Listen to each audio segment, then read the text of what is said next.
যুক্তরাষ্ট্রের কয়েকজন কংগ্রেসম্যান, সরকারি কর্মকর্তা এবং কয়েকটি এনজিও প্রধানের উপর পাল্টা নিষেধাজ্ঞা দিয়েছে চীন। হংকং ইস্যুতে জঘন্য আচরণ করার অভিযোগে তাদের বিরুদ্ধে সোমবার বিকেলে এই নিষেধাজ্ঞা ঘোষণা করেছে চীনের পররাষ্ট্র মন্ত্রণালয়।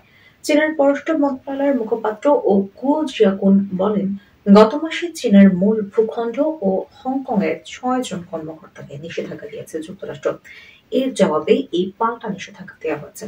যুক্তরাষ্ট্রের নিষেধাজ্ঞার চরম নিন্দা জানিয়ে গুও জিয়াকুন বলেন, হংকং বিষয়ে যুক্তরাষ্ট্র যদি আরও ভুল পদক্ষেপ নেয়, চীনের দিক থেকেও শক্ত ও পাল্টা ব্যবস্থা নেওয়া হবে। সাউথ চায়না মর্নিং পোস্টের প্রতিবেদনে বলা হয়, গত ৩১ মার্চ চীনের স্বায়ত্তশাসিত অঞ্চল হংকং এবং চীনের মূল ভূখণ্ডের ৬ জন কর্মকর্তার উপর নিষেধাজ্ঞা ঘোষণা করে ওয়াশিংটন।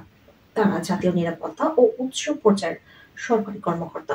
এসব কর্মকর্তার বিরুদ্ধে ওয়াশিংটনের অভিযোগ ছিল, হংকংয়ের গণতন্ত্রপন্থী ১৯ রাজনীতিবিদ এবং অ্যাক্টিভিস্ট চুপ করে দিতে এবং উত্ত্যক্ত করতে তারা জাতীয় নিরাপত্তা আইন ব্যবহার করেছিলেন।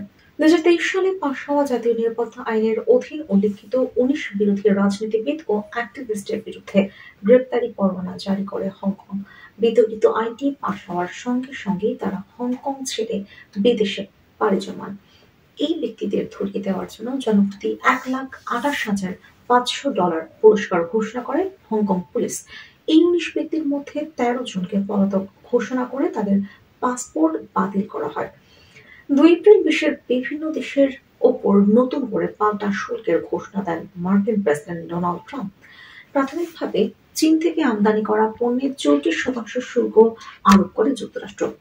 পরে তা বাড়িয়ে ১৪৫% করা হয়। জবাবে যুক্তরাষ্ট্র থেকে আমদানি করা পণ্যে ১২৫% শুল্ক ঘোষণা করে চীন।